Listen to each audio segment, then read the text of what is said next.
The Art of Comics. I'm your host, Andrew Salazar, where we talk about comic books, sequential art, illustration, storytelling in the four-color world. Today, as I go on my little walk, I'm going to talk about a comic book called The Skeptics, which was published by Black Mask. Again, another one of these first issues I found in the quarter bin, written by Tini Howard, drawn by, forgive me for the pronunciation, Devaki Negodi. Really like this cover. Just read this one, and again, what's the objective? To get me to buy the second issue for $4. You get 20 pages of a story, and you got to reel me in. You got to put some sort of a cliffhanger at the end to get me to want to keep going. I'll say right now that it is a pretty nice. It's actually a pretty nice premise. Government program in the States, kind of in modern times, potentially like alternate reality, different kind of timeline where rival governments are creating these paranormal or supernatural, psychic kind of Cold War. Russia has a duo of psychics that they're going to use as some sort of espionage or militarized agents, and the U.S. is trying to do the same. They find two con artists, though, that are fooling the U.S. government agents and scientists to make them believe that they are, in fact, psychics when they're not, in the hopes to prove that the Russian government's proposed psychics are also fakes. So it turns out that these two con artists, one is supposedly has telekinetic abilities. The other one has kind of a, what do you call it when you can see around the corner, not astral projection, but visions, astral vision or something like that.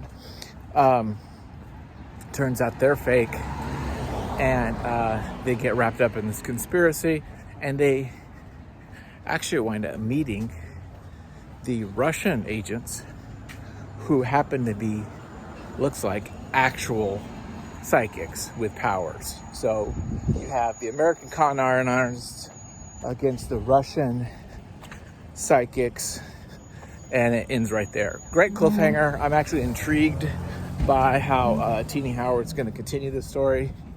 I would definitely get another issue of this just because it was kind of nice. I'm just intrigued. I'm intrigued by it. This, again, Black Mask selling TV rights. I mean, this totally feels like it, but in fact, this might be a better TV show than comic in some ways. The art is just serviceable. It's okay. I think it's probably the weaker of the two. I think the premise, the plot, the dialogue is good in this. It's not too cool for school hip stuff. It's not too much Tarantino-esque or whatever. It feels just right down the middle. It feels good. I like the premise. The art, though, is serviceable. I mean, here's the deal. Comic books.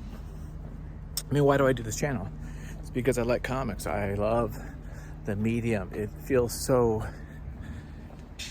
it's a medium that is so different than everything else.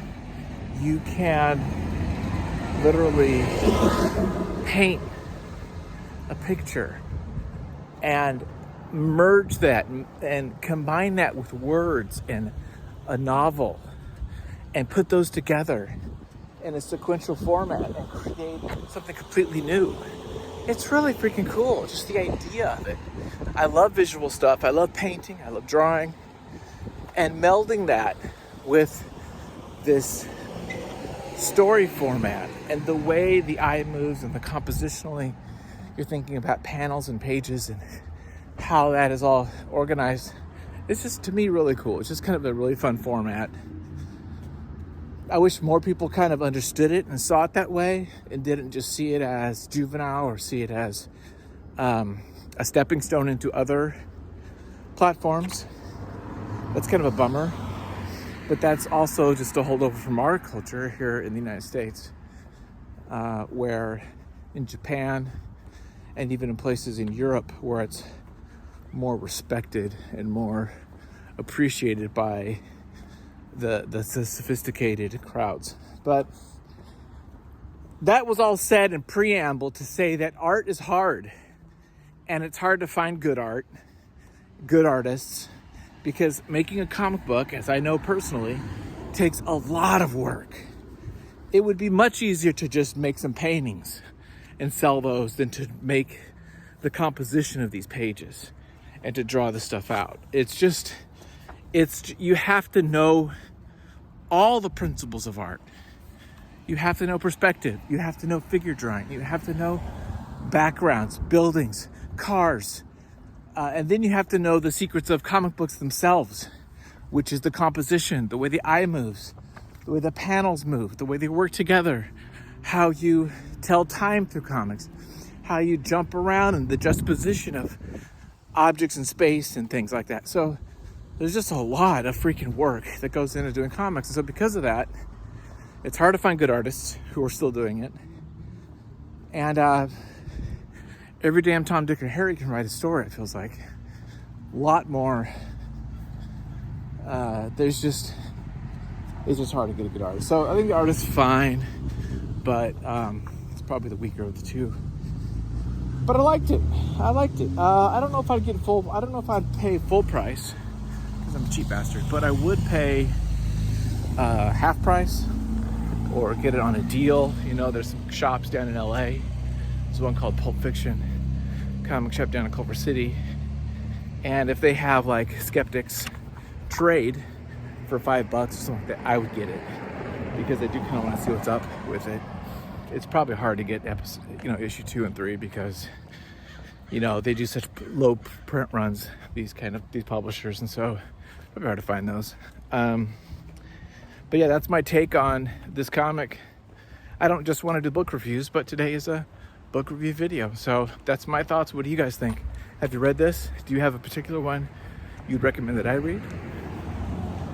And as I breathe heavy as I'm walking, I hope you guys all have a great one. So there you go. Look at this. We've got here one of these little pay it forward things. So I'm gonna come over here, see what they got. And got a couple books here, and I'm gonna put the Skeptics in there. What is this here? Behavioral Revolution of Communist Studies. I'm gonna put the Skeptics along with these other things and let someone read them, because it's good. So there you go. Come by Calorama in Ventura if you want to get your copy of Skeptics.